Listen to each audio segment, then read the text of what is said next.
Hey guys, thank you for joining me on Their Fight Story. I have Keith Florian with us. Keith, how are you doing today?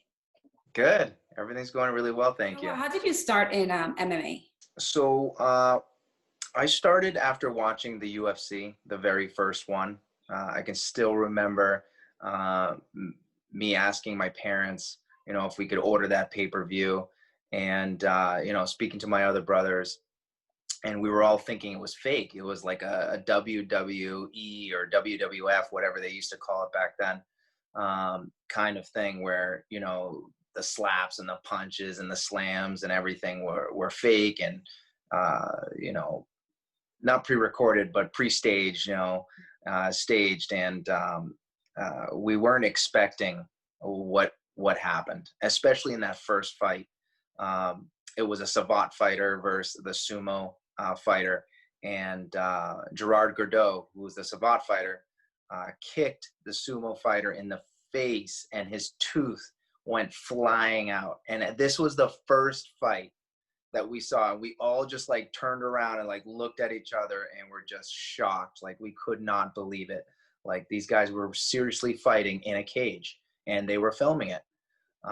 And we saw this skinny Brazilian guy who wore his gi, and he slowly, methodically choked all of his opponents out, and he didn't sustain much of any damage, and we just couldn't believe it. I remember Kenny wasn't there, but I called him when he was in college, and I was telling him about the fight and how this skinny Brazilian guy beat everybody on there, and I just kept telling him, like, oh, it was probably lucky, it was probably just lucky that he did that. And so the following year we saw it again, and he won again, and we're like, wait a second, something's up with this. Like, this has got to be more than just luck that this guy's winning. But it still didn't click for us. And then after he won the third one, I think we were just like, okay, we have to do this. Whatever he's doing, we have to do that, because that obviously is what's right. That's what's beating all these other martial arts hands down within a couple of minutes. It was magical to us. Were you doing any other type of martial arts prior to that? When we were kids, we did karate, Fred Valari's karate, but that was about it, and I never got my black belt in it or anything like that. I think the highest belt I got to was either purple or green, something like that. How has the this pandemic affected your school? Yeah, it's affected us in a very real and very scary way. We've lost over 50% of our membership. People were very kind. Some were very kind to keep their membership open for us and to help us during the pandemic. And some have returned. But honestly, it's to be just frank with you, it's less than 50% of our previous membership roll. It's been very, very difficult. I think we're still technically in the red right now, so we're running at a loss. But it is what it is. Luckily, I always keep a savings floating in the account, so we can go to the end of the year until things recover. That's what I'm hoping. If it doesn't, we'll have to reassess and see what happens. We have a big space in Brookline. It's the rent is tremendous. There's just no question about it. We have almost 5,000 square feet over there. Showers, bathrooms, the changing rooms are, with bathrooms, boys and men and women. We have a floating mat space. We have 2 offices. It's a big space, and with that comes big rent. So it's been tough. I see that you are involved a lot in trying to get, the sport as far as being able to participate. I see that you've been doing a lot of petitions Yeah. Have you seen the support that you've wanted? All right. I was fortunate to have one student who his his wife works in the government, and she was on the task force, and they asked for my feedback. So I basically did what they asked. I put a group together and asked other gym owners to sign on to what my idea of buddy system is. So basically, the problem that the government has is that they can't contact trace people who have COVID, and that's a very scary and a very real thing. They want to make sure that, okay, if someone does get it in your gym, that it doesn't affect another 100 people, another 200 people, because they go to the gym and then they spread it to another 200, and it just multiplies from there. So my suggestion was, okay, listen, why don't we set up a buddy system of 4 people? So you are basically with that 4 people until the next phase. So indefinitely. At least we're able to train. At least we're able to drill and even train at the end of drilling for the class. The government was actually great. The task force was awesome. They heard me. They it did take a couple of weeks for them to implement it because they had to write everything down. Make sure all of the rules are coherent and follow a type of system. They actually took the 4 that I mentioned and they made it to 10. So I was really surprised about that and really excited. So each group, basically, you have 10 people in a group. They exchange numbers, emails, whatever, and they make sure another team member, so to speak, of their group attends class. They can drill with that person. You can have your mask on. And then when you actually go to roll or do randori, you can take your mask off. You do have to be 14 feet away. We're blessed that we have a huge mat space, so we can easily accommodate the 24 people who are rolling in a class, which is indoors, which is the indoor limit, with 14 feet of spacing without any issues. And I was pleasantly surprised, or pleasantly, I was pleasantly surprised at what happened and how they handled it. And, I support it. You don't want to just come back and just have everyone rolling with everybody, having all these groups that are cross contaminating, so to speak, the other group. If we know who the 10 group is, and one of them gets sick, we can contact the other 10, have the gym professionally cleaned, and continue with our business. Because if we go into another lockdown, it's going to be a nightmare for everybody, for everybody. So it's best to follow the rules. It's best to, adhere to what they're saying. I mean, it makes sense. It totally makes sense. So, I mean, I see other gyms out there that are training. They're not using masks. They're letting everyone train with everybody. It's going to hurt everybody at the end. Because if an outbreak does happen at a martial arts academy, they're gonna come down on us hard. So it's just, you got to follow the rules. You got to do it right, and that's the only way to proceed, to be honest. You have gyms, you have schools that in order for you to join, in order for you to open your space, they have all these requirements. One of them is having a functional bathroom, having showers. But now with pandemic and everything that's going on, they're not allowing people to use the showers. Yes. So it's like, Yeah. you had to invest so much money to get that. And now they're saying now you can't use it. And now, Right. you know what I mean? So you guys are getting hurt every which way. And one of the things is, people should be clean, but now they're limiting that aspect of it. So how has the whole process of trying to maintain your space, so how is that for you? So I mean, I get it myself. I understand like the shower thing where they're closed. So how we get around it and how we've been advised to get around it is, you ask your members to come in with their gi, whatever it may be, ready to go. And when they leave with their gi on. If they do need to use the restroom, they absolutely can. They just ask that 1 to 2 people or 3 people at a time, depending on how large the bathroom is. They can use the facilities. So it's not that you can't use it. The shower you cannot use. The bubbler you cannot use unless it's a refill station. Um, so I get it. I just want to do things right myself. I'm too old to start breaking rules and try to side skirt the government and do all this stuff. It's best to just do things right, do what they ask, explain to the people why they do things.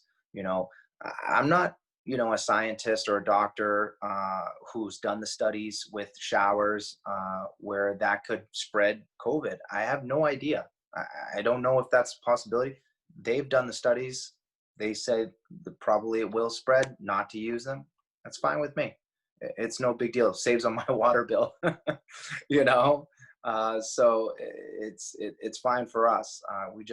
We explain what the rules are. We go through them with our students. We explain, why we can and why we cannot do this or that, and we have to live with it, until phase 4. Now, how is the training aspect for your fighters? Yeah. So I mean, a lot. Obviously, it's very difficult to have them training full speed and trying to get multiple partners from other supporting academies to work together and things like that. It's basically non-existent at this point. I'll be honest with you. I'm not so sad about it, to be frank. Most of the fighters that come to an academy don't pay the academy. They don't, and it's actually I've had a lot of time to think during this pandemic thing. And for me, the most important thing is taking care of my customer and making sure that the paying student is the one that's getting taken care of. To me, that's the most important thing.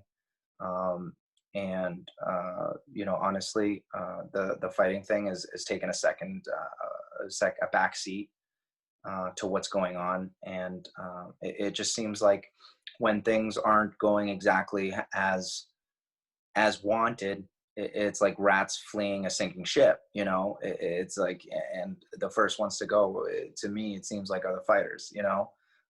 Least amount of loyalty. What's next for me, not what's next for us and what's next for the academy, and I'm fine with that. So to be honest with you, the fighters, yeah, it's been non-existent, and it's been a real great treat for me, to be honest. Awesome.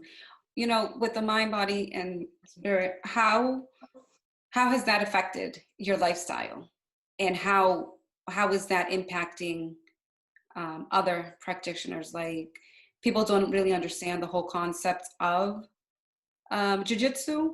What would you like to share with people as far as what it really means? For me, like, jiu-jitsu has just it's changed my mindset on life. The beautiful thing about jiu-jitsu is, like, there's always a way. There's always a way to counter. There's always a way to beat a bigger man. There's always a way to escape a difficult situation, and that's helped me so much in my life. Like, whenever you think that somebody is trying to put you down, or somebody's trying to hold you back from doing something, you just take a moment, you take a breath, and you find out what the counter is, and you find out what the escape is. And there's always you know there's always 2 ways of thinking in life. And just like jiu-jitsu, if someone puts you in this bad position, you can think of it in two ways. You can think of it as, oh crap, I'm in trouble, or oh wow, look at the opportunity. And it's just been such a mind switch for me ever since I was taking it. I first started at 18. I'm 41 years old now.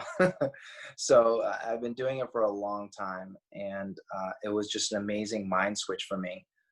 Just understanding that there's always a counter, and there's, even though you think like you're on the defense, there's a possibility to go on the offense if you just make one move. And it's been an amazing journey for me, uh, as far as mindset wise, just looking at life. It's an amazing art, and I love it, and I'd love to spread it. I love to teach other people, white belts, and then even black belts who come and train and take privates with me from out of town. They always have such great things to say, and about the atmosphere of the academy, and just they always mention how I look at things very differently than traditional Brazilian Jiu-Jitsu fighters and Brazilian Jiu-Jitsu instructors, and like, wow, I never thought of it like that, and that brings me so much joy. Just being able to look and create my own style, and it's just that's amazing. It just makes me so happy. Yeah, that's one of the things that I love about jujitsu.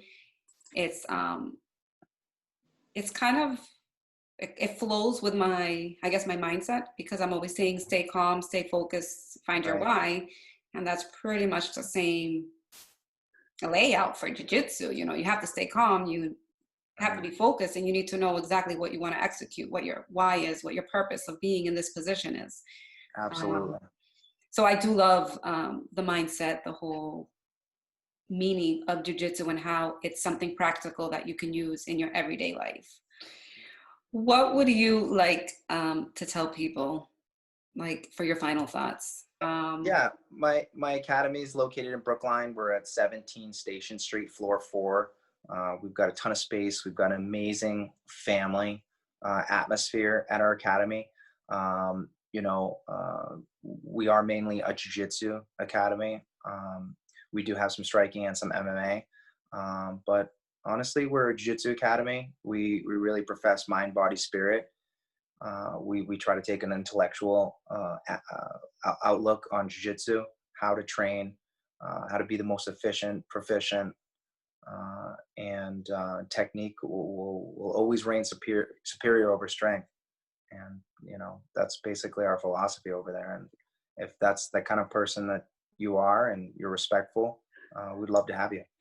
I just want to say thank you so much for taking the time. I know Yeah. you have a lot of things going on, but I really appreciate it. And I hope you continue to keep working on your business, and your academy, as well as your real estate, because you do real estate.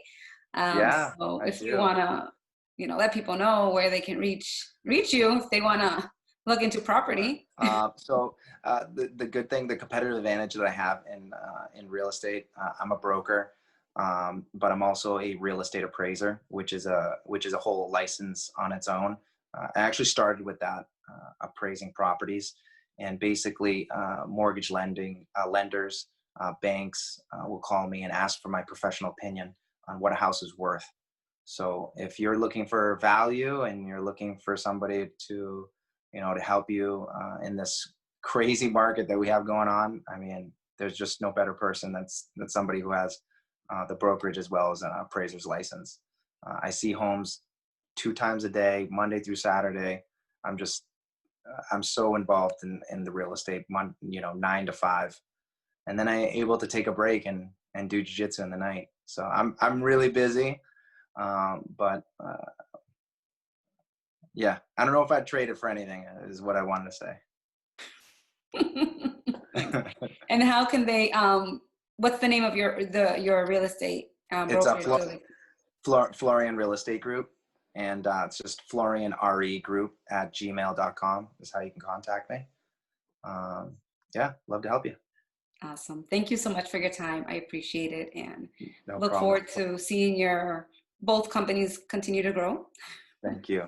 Thank you. Yeah, luckily during this pandemic, the rates fell. So the appraisal business is just, it's crazy, crazy. I've been doing it for 16 years and I've never been so busy in my life. So when one goes down, another goes up. Exactly. You just need to be ready for it. Right, right. I'm lucky that I'm diversified like that. Yes. Thank you.